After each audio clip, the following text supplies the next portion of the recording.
I think it was just the way the whole thing fit together, was just so special. It just had that old-time rock and roll feel to it, but very catchy little melody, and it kind of had some 80s style synth punches in it, so it had that sort of fusion or melding of different stylistic elements going. And I remember this one chord, right, where it went, "It's all right," right at that moment. That chord is kind of unusual. It's like a Steely Dan chord or something. So it's funny that out of this almost rockabilly flavor that here comes this kind of jazzy Steely Dan type chord. But I think that's part of what I'm talking about.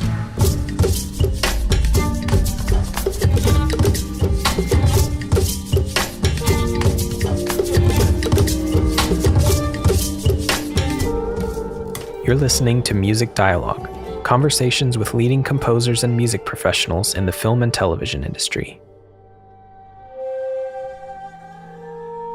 Hi, I'm Nick Johnson. On today's show, I'm speaking with composers Scott Gale and Fritch Eames. Together, they created the music for a show that anyone who grew up in the 90s will likely know, Saved by the Bell. Scott at the time was working. I was just kind of working as a keyboardist around Los Angeles. And Scott was working as a guitarist, of course, and singer, but also he had this job with Whit Thomas Harris. Scott was gaining invaluable experience through working in sitcoms. They had many big hit sitcoms. A lot of times Scott would be scribbling away. I'd be working on the music and kind of molding it and coming up with ideas. And every once in a while, Scott would pipe up and say something like, "Nah, don't do that," or else he'd go the other way and he'd say something like, "Oh man, what happened to that other thing you did? Keep doing that. That was great." And a lot of times it was really helpful to have, just instant feedback on, don't go down that path, or keep doing that. Saved by the Bell was a big part of the 90s, and anyone that grew up in that era, including myself, remember watching that show and remember the theme song. Tell me the story behind writing the theme. Well, I was at the studio at the time, and I believe I was working on the Golden Girls. And as a caveat, my wife had left me that morning. I was in the office at the studio, and the phone rang, and it was the production office of Saved by the Bell. And they said they were going to start a brand new show, a live action Saturday morning sitcom to compete with cartoons. And it had never been tried before. Unless I guess you count Ren Tin Tin or Sergeant Yukon or that. But they never tried a Saturday morning sitcom aimed at young adults, I should say, and children. And so they said, we needed this by Monday morning. And then this was Friday afternoon. So I said, okay. And I hung up. And like I said, my wife had left me and I was all full of emotion. And I remember thinking, yeah, I'll write this tune. And I just hung up the phone. I put my guitar in my hand and the whole theme came out in 2 minutes. Words, music, everything. And luckily I had a notepad in front of me and I wrote it down. I called up Fritch. I said, emergency. We got to get working on something. And I brought the song out to Fritch. We fleshed it out. We called up a couple of friends of ours, Charles Frichtel, who sang the lead, great bass player, played with Michael McDonald and Kenny Loggins and so forth, and Sonny Wilkinson, a great jazz singer. She's great. And we recorded it the next day on Saturday. We turned it in on Monday. And they listened to we turned it in on a cassette, which shows you how long ago that was. I'm so old, my first hybrid was a mule. Anyway, turned it in on Monday, and I heard the producers listen to all the selections, and when they heard the Saved by the Bell theme, they went, that's it, and the rest is history. Tell me some specifics about the song structure. The song is in the key of A, but the different, I don't know if it's, I wouldn't say it's that different at all, but when I've heard other bands play the song on YouTube, and I must say that it's so flattering to hear people playing the theme. It's very, very flattering. But a lot of times, because the song is in A, they think that the song starts off in A. And it doesn't. It starts off on the 4 chord and it starts off on D. You know, like when I wake up in the morning and the longest I don't want it, but the song is in A. And so when I've heard people try to sing that line over an A chord, it's like a train wreck. But it's very flattering that they do this. But that is, if there's any little different twist, and then there is a walk down of the G, and then there's some type of F sharp chord that Rich and I were trying to decipher just a minute ago, and that might be a little bit of a turn or something. And it does go to an F a couple times in the song, and maybe that's a little bit of a twist. And I guess by the time I grab my books and I give myself a look, people know what that means. Like you're grabbing your stuff and you look in the mirror to make sure your fly isn't down or something, and then you try to rush to catch the bus. Maybe that's a twist of a lyric. I don't know. It's all right. Stop Saved by the Bell. Now we know why Charles Fritch is singing it.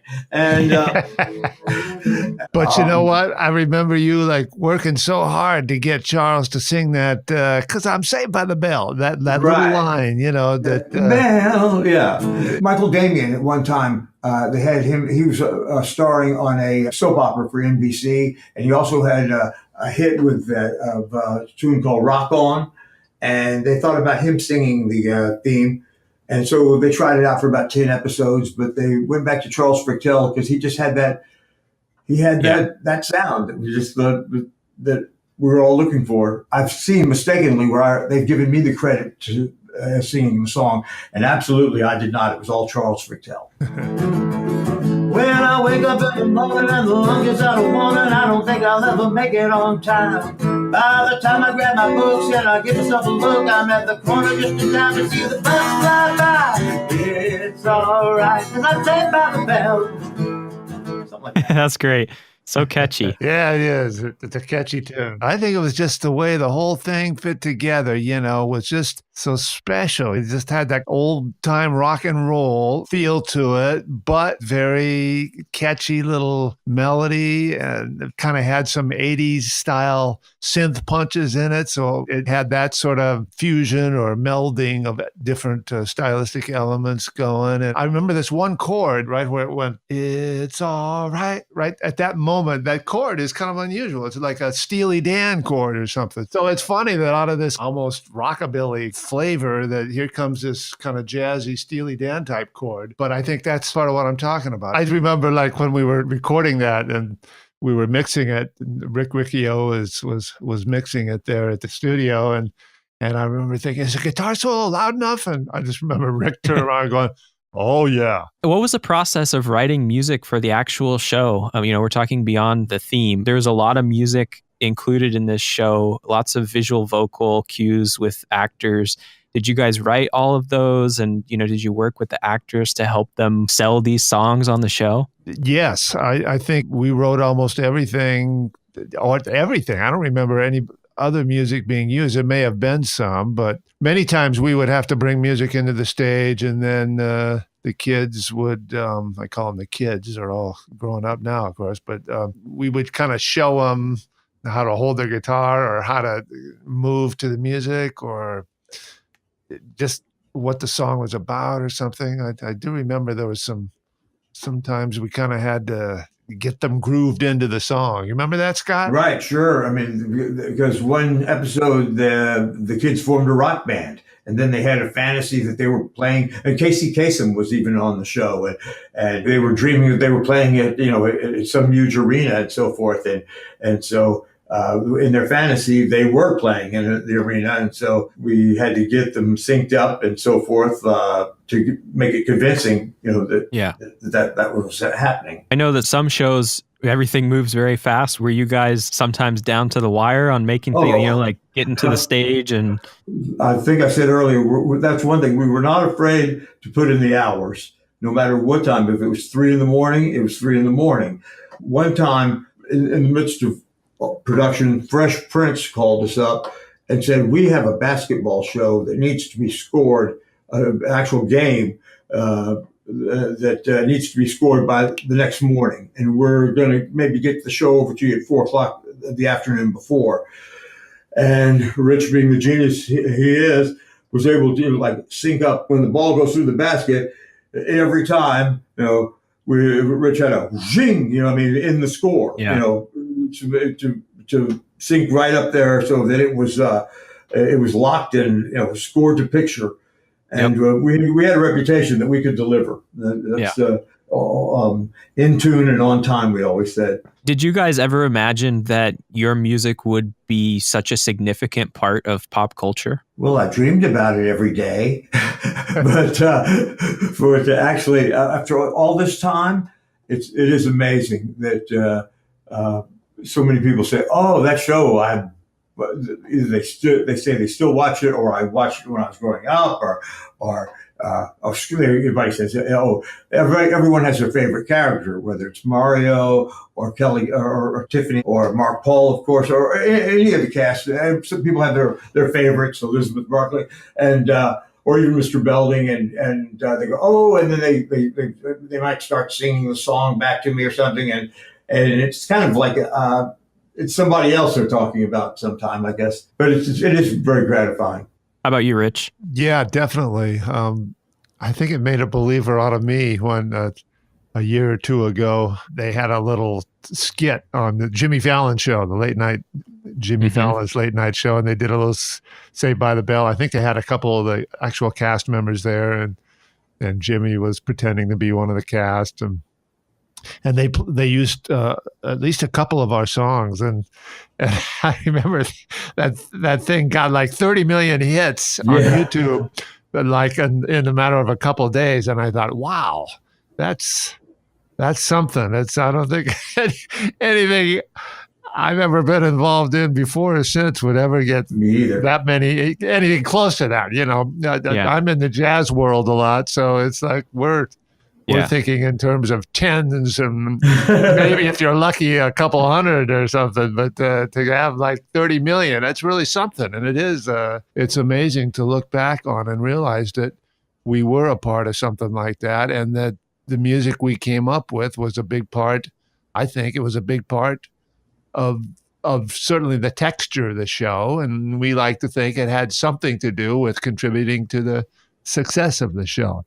Although it was a brilliant idea, no matter about the music, but just in the way that Scott said that they just hit on that theme song the minute they heard it, it's that says something, I think.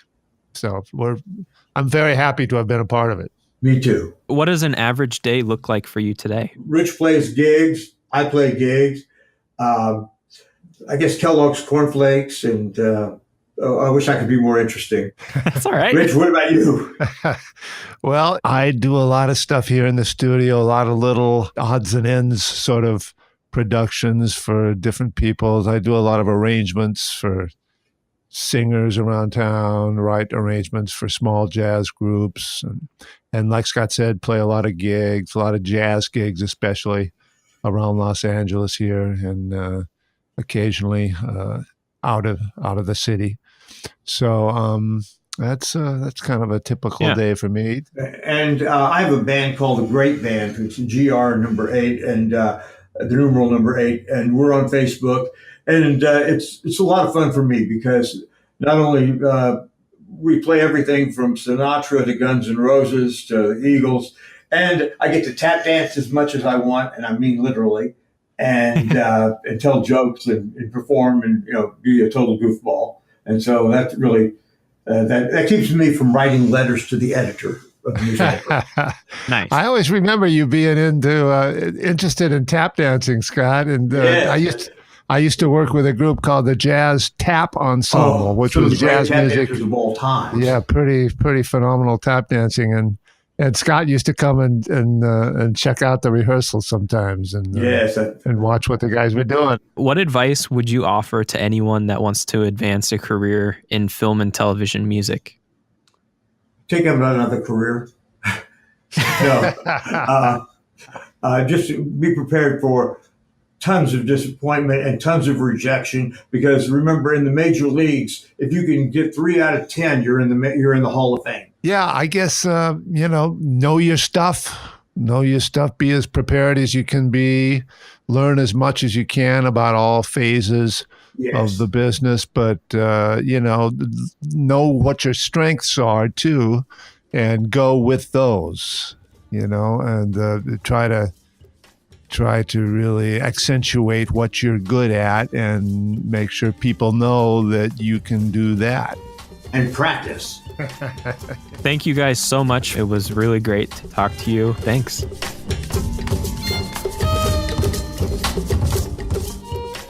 Hey, that was a conversation with composer Scott Gale and Rich Eames and creating the music for Saved by the Bell. You can find out more about Scott on Facebook, and he is at GR8Band SATX. So that's The Great Band with an 8. And you can also find out more about Rich Eames at his website, richeames.com. Thanks again for listening. If you liked what you heard, please do subscribe. All of the music used in this episode was composed by William Ryan Fritch, and you can find out more about him at williamryanfritch.com. Thanks again, and see you next time.